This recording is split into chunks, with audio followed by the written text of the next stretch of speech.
Namaste students. Today I am going to explain class 7 Honeycomb chapter 4 and the title of the chapter is The Ashes That Made Trees Bloom by William Elliot Griffiths. It's a Japanese tale. Tale means story. Let's discuss the theme of the story. The story is based on the themes of kindness, mythology, karma, animals, kindness, and society. It also has hints of magical realism. The story shows that if people are kind to other people and animals, they tend to be happy. If they are greedy and cruel, they will be unhappy and sad. So, the moral of the story is as you behave, so you will be treated. Let's discuss the main characters of the story. Here we have Muko. He is the pet dog. We have old kind couple as well as we have wicked and silly neighbors. Before going to begin the chapter, I want to give you the summary. This is a story about an honest and hard-working old couple and their pet dog. The neighbors are troublesome and the dog dies as a sad death. The spirit of the dog gives solace and support to his master in unexpected way. Let's begin the chapter The Ashes That Made Trees Bloom. In the good old days of the daimyos, there lived an old couple whose only pet was a little dog. Having no children, they loved it as though it were a baby. The old dame made it a cushion of blue crepe, and at mealtime, Muko, for that was its name, would sit on it as snug as any cat. The kind people fed the pet with tidbits of fish from their own chopsticks and all the boiled rice it wanted. Thus treated, the dumb creature loved its protectors like a being with a soul. So, this story tells us about a kind couple and their pet dog Muko. In the good old days of the daimyos, in the 19th century in Japan, wealthy landowners were known as daimyos, an old couple whose only pet was a little dog. So, in the good days of these wealthy landowners in the time of 19th century in Japan, an old couple lived with their pet dog Muko. They didn't have any children, so they loved their pet dog as if it were a baby, and they named it Muko. The old lady, she made a cushion of blue crepe. Blue crepe means she made a cushion of blue cloth. It was very soft, and at mealtime, Muko just enjoyed this cushion because it was very comfortable and soft. He enjoyed this cushion as any cat. The kind people find the pet with tidbits of fish from their own chopsticks. So these two people, this kind people, they fed the pet with tidbits. Tidbits is a small piece of tasty food of fish with their own chopsticks because they treated this dog as their own child and all the boiled rice it wanted. So, this pet, Muko, this dumb creature, he was treated very well by this old kind couple and loved its protectors like a being with a soul. The old man, being a rice farmer, went daily with the hoe or spade into the fields, working hard from morning until Otento Sama, as the sun is called, had gone down behind the hills. So, this old man, he was a rice farmer and he went daily with hoe or spade. Hoe and spade are the both same things. This is a long handled gardening tool.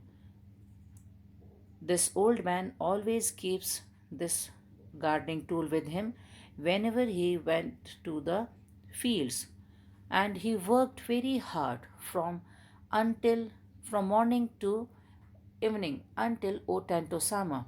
O Tento-sama is the sun in Japanese language. We say O Tento-sama, we call O Tento-sama to the sun, had gone down behind the hills until sun gone behind the hills. Every day the dog followed him to work, never once harming the white heron that walked in the footsteps of the old man to pick up the worms. For the old fellow was patient and kind to everything that had life, and often turned up a sword on purpose to give food to the birds. So this pet dog, Muko, he always followed this old man whenever he went to the work, and he never harmed the white heron. Heron is the wading bird that always walked in the footsteps of the old man to pick up the worms. And this old man was patient and kind to everyone that had life. Means he was patient and kind to every living being. And this old man always gave food to the birds. One day the dog came running to him, putting his paws against his legs and motioning with his head to some spot behind. The old man at first thought his pet was only playing and did not mind it, but the dog kept on winning and running to and fro for some minutes. So one day, what happened? This dog came running to him and he was just giving some gestures with his head and he was just showing some spot behind him. The old man at first thought that it was just playing with him, but the dog kept on winning and running from here to there for some minutes. Then the old man followed the dog a few yards to a place where the animal began a lively scratching, thinking it was possibly a buried bone or bit of fish. The old man struck his hoe in the earth when, lo, a pile of gold gleamed before him. So this dog, when he was giving some gestures and he was just looking and he was just showing a spot behind, so this old man went with him. This dog started scratching the ground. So this old man thought that possibly there can be a bit of fish or some bone, but he was just got struck when he saw a pile of gold that was shone glittered before him. Thus, in an hour, the old couple were made rich. The good souls bought a piece of land, made a feast for their friends, and gave plentifully to their poor neighbors. As for the dog, they patted him till they nearly smothered him with kindness. So, with the help of this dog, this old couple became rich in an hour. They not only enjoyed alone, but they helped the others also. The good souls bought a piece of land for themselves, made a feast for their friends, and gave enough to their poor neighbors. And for the dog, they patted him affectionately and fed him with the food with kindness. Now, in the same village, there lived a wicked old man and his wife, not a bit sensitive and kind, who had always kicked and scolded all dogs whenever any passed their house. Hearing of their neighbor's good luck, they coaxed the dog into their garden and set before him bits of fish and other dainties, hoping he would find treasure for them. But the dog, being afraid of the cruel pair, would neither eat nor move. So here we have another character, that is wicked and cruel neighbor.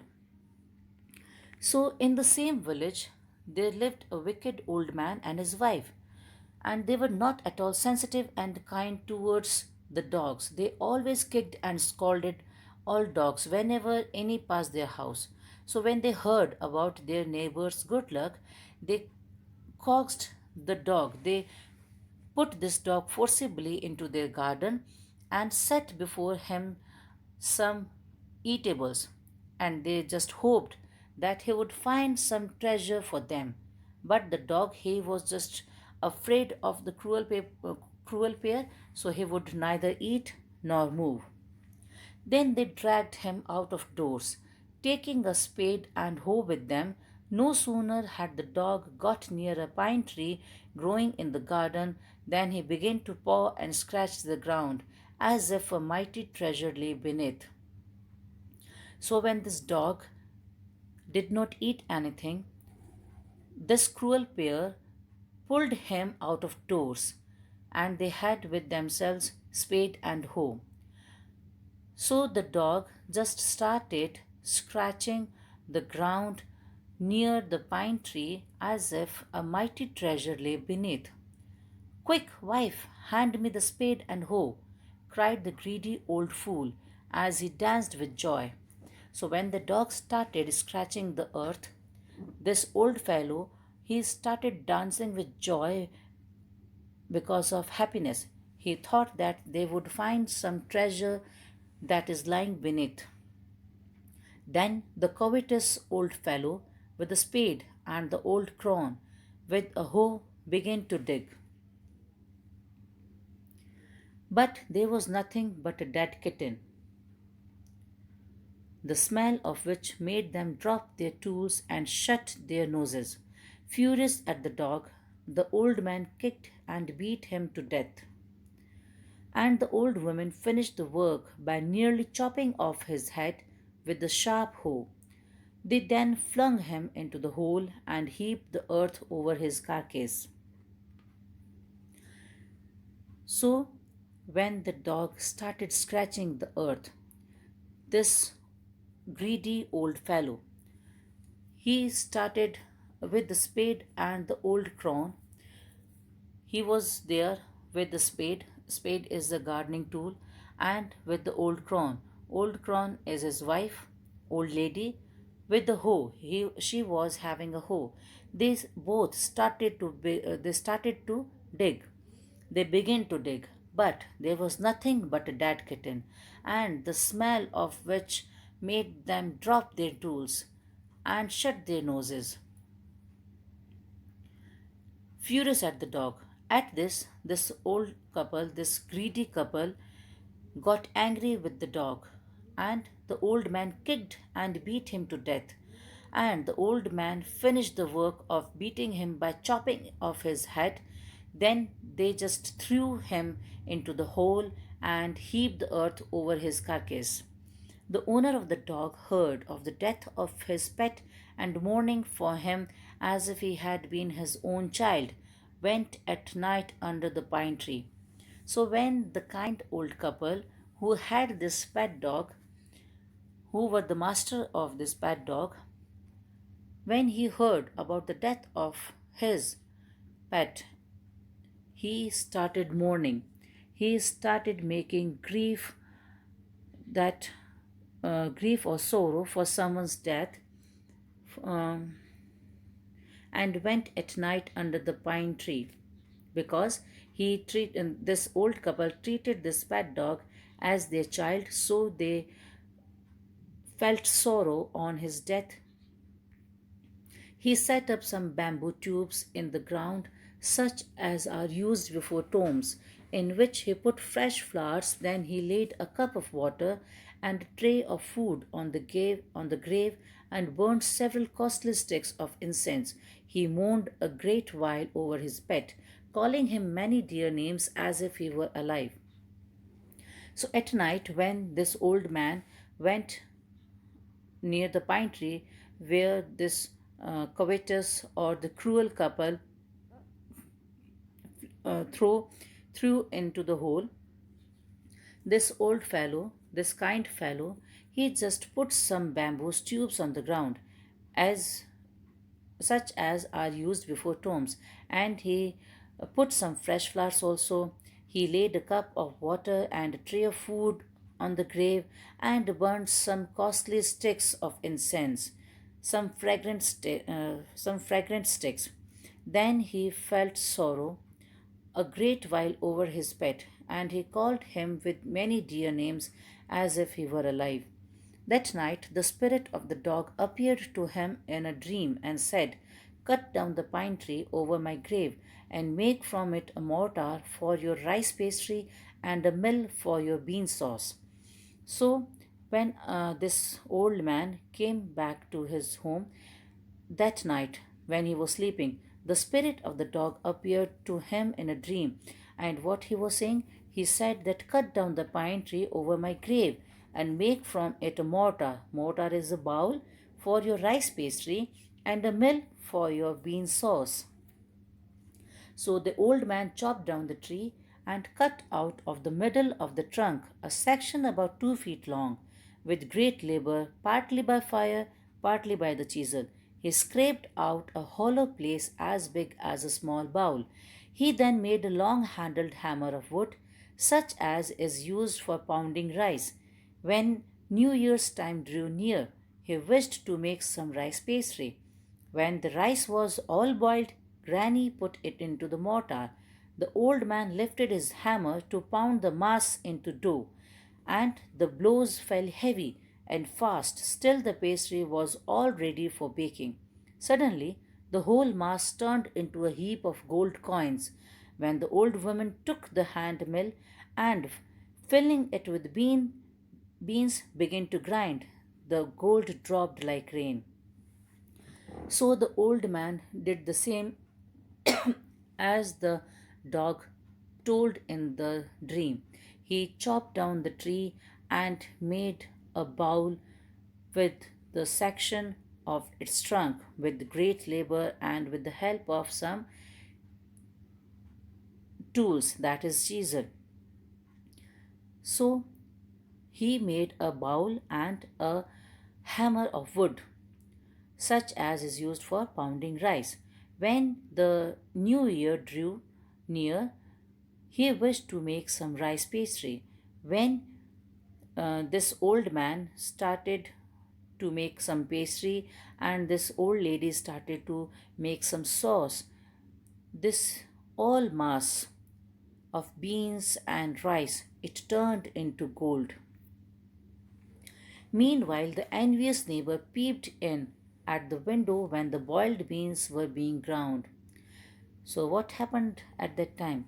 Meanwhile, when they were doing this thing, meanwhile, this envious neighbor, this the jealous neighbor, he just looked into the window when the boiled beans were being ground. "Goody me!" cried the old hag, as she saw each dripping of sauce turning into yellow gold, until in a few minutes the tub under the mill was full of shining mass of gold. So this neighbor, when she saw that the rice and the bean, they were turning into gold, this old lady went happy. It got happy.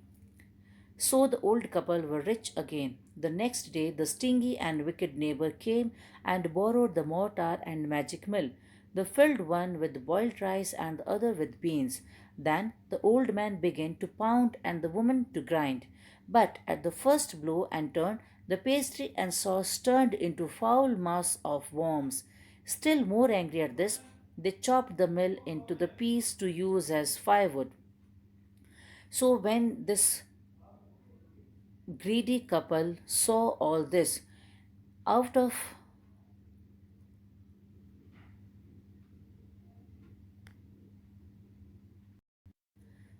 greed, next morning they went to this couple's house and asked for the mortar and magic mill, and they started working on with it, with both things. But what happened? The rice and the bean, everything, it just turned into a foul mass of worms. And this jealous couple went angry at this. They chopped the mill into pieces to use as firewood. Not long after that, the good old man dreamed again, and the spirit of the dog spoke to him, telling him how the wicked people had burned the mill made from the pine tree. "Take the ashes of the mill, sprinkle them on the withered trees, and they will bloom again, said the dog spirit. So, after this spirit of dog, it came again into the dream of this old man, and it was telling him to take the ashes of the mill and to sprinkle it on the withered, that is bare and dry trees, and what will happen? They will bloom again. So the old man awoke and went at once to his wicked neighbor's house, where he found the miserable old pair sitting at the edge of their square fireplace in the middle of the floor, smoking and spinning. So the old man in the morning went to his neighbor's house for asking for that ashes, and they were sitting just near that square of fireplace. From time to time they warmed their hands and feet with the blaze from some bits of the mill, while behind them lay a pile of the broken pieces. This cruel couple was just having the warmth of the fire that was made of the mill, the pieces of the mill. The good old man humbly asked for the ashes, though the covetous couple turned up their noses at him and scolded him as if he were a thief.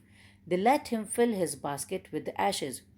So when the old man humbly asked for the ashes, this coveted couple turned up their noses. They just treated him with contempt, as if he is wrong, and they let him fill his basket with the ashes.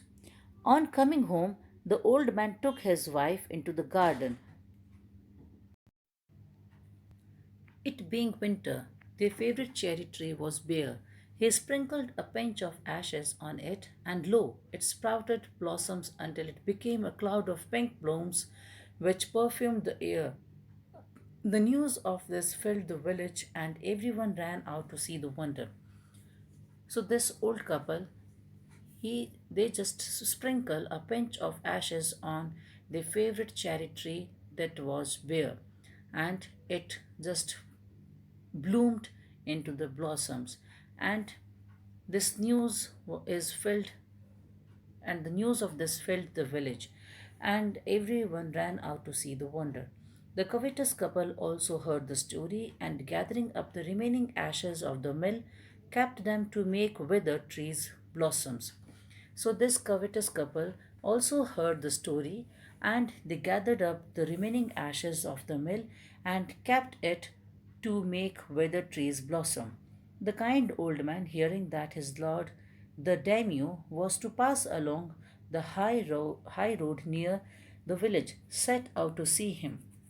Taking his basket of ashes, as his train approached, he climbed up into an old withered cherry tree that stood by the wayside.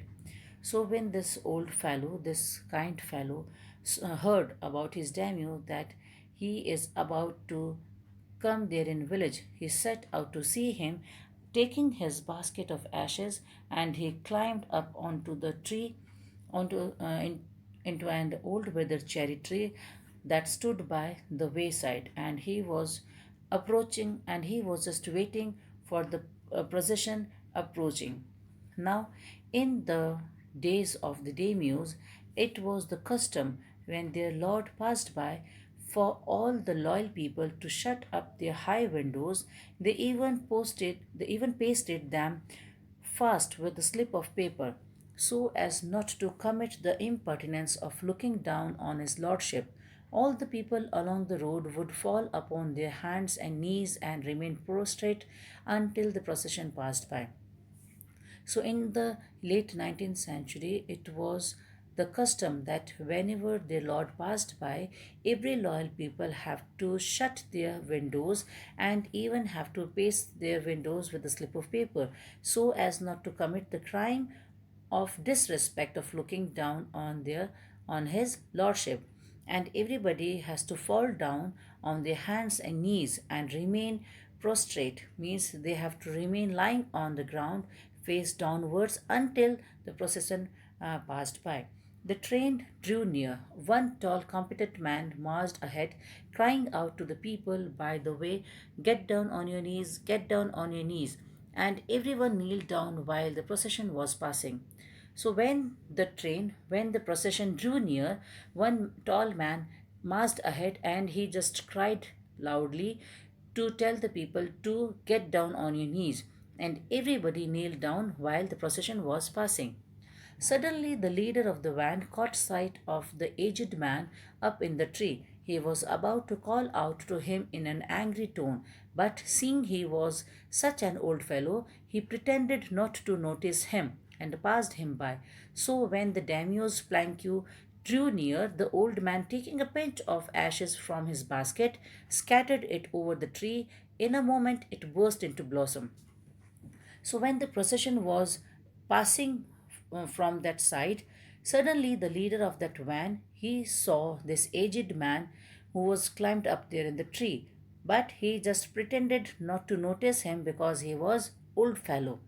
So when the daimyo's royal van just came near to this withered cherry tree, this old man took a pinch of ashes from his basket and scattered it over the tree, and in a moment it burst into blossom. The delighted daimyo ordered the train to be stopped and got out to see the wonder. Calling the old man to him, he thanked him and ordered presents of silk robes, sponge cake, fans, and other rewards to be given him. He even invited him to his castle. So at this, the daimyo was very happy and he ordered the train to be stopped and he got out of his royal van to see the wonder. He called the old man to him, he thanked him and ordered presents of silk robes, sponge cake, fans, and other rewards to be given him. He also invited him to his castle. So the old man went gleefully home to share his joy with his dear old wife. But when the greedy neighbor heard of it, he took some of the magic ashes and went out on the highway. There he waited until a daimyo's train came along, and instead of kneeling down like the crowd, he climbed a withered cherry tree. So this greedy neighbor also heard about this story, and out of greediness, he climbed up there on the withered cherry tree as the old kind fellow did in the hope of some rewards. When the daimyo himself was almost directly under him, he threw a handful of ashes over the tree, which did not change a particle. The wind blew the fine dust in the noses and eyes of the daimyos and his wife. Such sneezing and choking. It spoiled all the pomp and dignity of the procession. The man whose business it was to cry, "Get down on your knees," seized the old fool by the collar, dragged him from the tree, and tumbled him at his ash basket into the ditch by the road. Then, beating him soundly, he left him for dead. So, when the daimyo himself was almost directly under the tree, this greedy old fellow he threw a handful of ashes over the tree. So what do you think? What would happen? It did not change a particle. Only the wind blew the fine dust in the noses and eyes of the daimyo and his wife. They started sneezing and choking, and it spoiled all the dignity and all the ceremony and all the dignity of the procession. The man whose business it was to cry, "Get down on your knees," he caught this old fool by the collar. He pulled him from the tree and tumbled him and his ash basket into the ditch by the road, and he started beating him soundly and left him for dead. Thus, the wicked old man died in the mud, but the kind friend of the dog dwelt in peace and plenty, and both he and his wife lived to a green old age.